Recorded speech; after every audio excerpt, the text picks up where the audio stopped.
Hello everybody and welcome to another Fandom Species video. All my videos are special ones, but this one's extra special because it's a commissioned video. The species owner of Celestial Guardian Dragons, Cleo, commissioned me to make this video for her species. So make sure to check out her Twitter and other links in the description. In the black depths of space existed a place of pure light, a beacon in the darkness.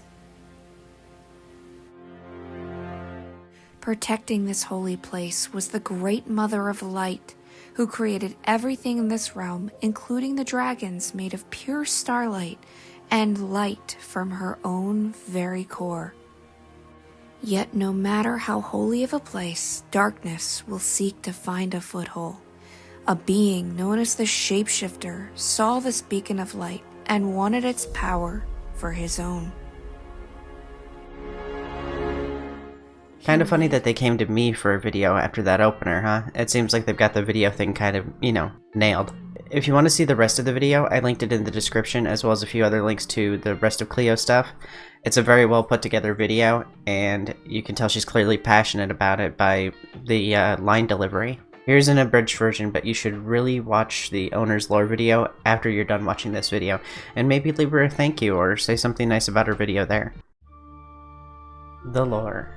The Celestial Guardian Dragons are an old species of dragons made of starlight, created by a mother deity who created her children and their planet. An evil shapeshifter grew jealous of this perfect little speck of stardust. Using the form of a Celestial Guardian Dragon, he tricked the mother into giving up her core, the light that her children and the kingdom were born from. There was, however, hope. When the mother died, she left behind another child, one that helped the others rebuild and ring in a new age of light called the Lightbringer. Their home, unfortunately still lost to the encroaching darkness, meant that the children had no choice but to leave their blackened home behind and search for a new one, which is where they found Earth. The Lightbringer hatched shortly after arrival, but due to the corruption, the Lightbringer was a little less heroic in appearance than they thought. She was small and mischievous, which led to her getting into trouble, where she was saved by a lion. Long story short, the lions and the dragons are homies, and the dragons look more feline-like now than dragon, as well as adopting pride-like behaviors and other social behaviors common in cats. The shapeshifting evil didn't let them live happily, though. He once again tried to trick them and take the light again. The Lightbringer saw through this. She escaped and grew stronger. Then she and her kind waged war against the darkness and saved the light, uniting Earth and her home. I'll leave the rest for you to watch for yourselves in Cleo's video. It's a solid lore post, to be honest. It's a bit Kingdom Heartsy for me. Darkness. Darkness. Darkness. Darkness. Darkness. Darkness. Darkness. Darkness. Dark. Darkness. Darkness. Dark. Darkness. Dark. Dark. Darkness. Darkness. Darkness. Darkness. Darkness. Darkness. But it plays out how you expect a creation myth to, which is a great start for lore. It's not a creation myth without a trickster god or two. So you've seen some pics of them by now, and you have a general idea of their appearance, but let's go into the next section and break down what makes a CDG. So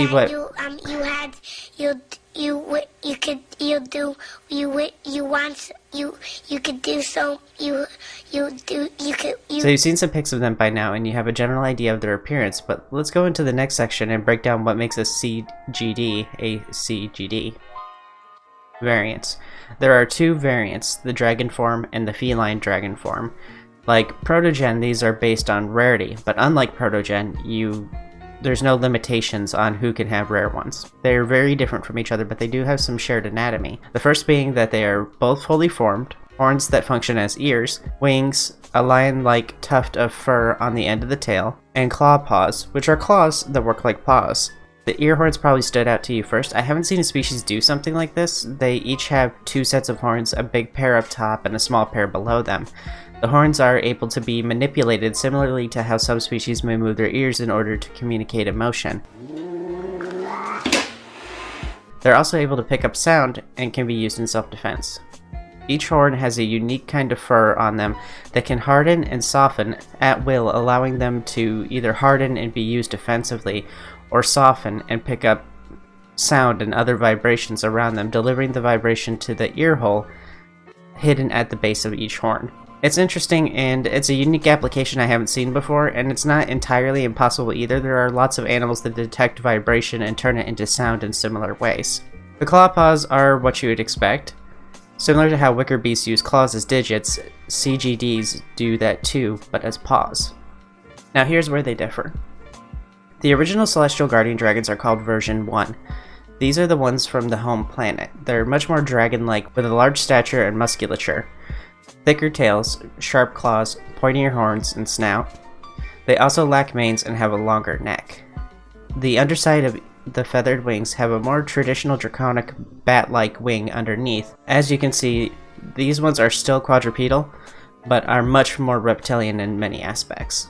Version 2 are the ones from Earth that evolved alongside the lions. Their wings are entirely feathered, males have manes, softer, rounder horns, lion-like tails, cat teeth. The claws are softer and may even have paw pads, and overall are much stockier and more feline-like.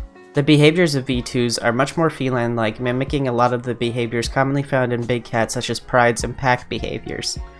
Both versions can change size for a short duration, only lasting a few hours, and both variants are capable of any language, which is pretty common for dragons at large. Red dragons have an intelligence score of 16, try and tell me they don't know common.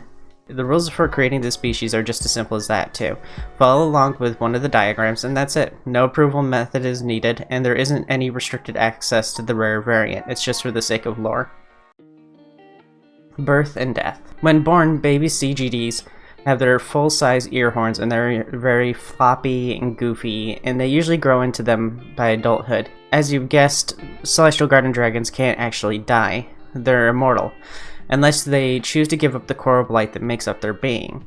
This core of light is called their light heart, and once it is given up, they are mortal. But it's not without benefit. The light heart being given up to another bonds the two and shares their memories and experiences with one another. The bond is strong enough that the two can feel and share their feelings with their bonded partner, even when apart. Cleo got the idea for this from the movie Dragonheart, which is an old movie most of my audience hasn't seen, back when we still got our movies on VHS tapes. Unlike many of the species I've covered, this species is still very alive and kicking, with an active Facebook, a small Telegram, and Cleo even recently did a panel at BLFC, the latter of which is where I got a lot of info for this video. They're also active in the community, doing fundraisers for the Alzheimer's Association, Lung Cancer Research Foundation, and the Trauma Survivors Foundation. There are links to all this stuff in the description if you want to join the community or just follow Cleo on Twitter. Alright, that's it for this one. I didn't go over absolutely everything because some of you might be interested enough that you want to check out the species for yourself. This was more of a primer on CGDs. We covered lore, rules for making the species, and life cycle. Everything you need to get started with your own CGD. If you do decide to make your own, tell us in the comments and make sure to @ me or Cleo on Twitter with the characters you make. If you like this video, make sure to like and check out my Patreon. Without patrons like Hero and commissioners like Cleo, this video wouldn't be possible. If you want to commission your own, you can DM me on Twitter or message me on Discord. And make sure to subscribe for more fandom species videos like CGDs, protogens, wicker beasts, and more. Maybe one of these days I'll make my own species. I'm already actually working on one. It's just gonna be a while before I actually do anything with it. There's a lot of art I would need to draw to make sure that the video's any good, and I want to make sure that I'm holding everybody else to the same standards that I hold myself up to. Anyway, thank you all for watching. I'll see you all later. Stay batty.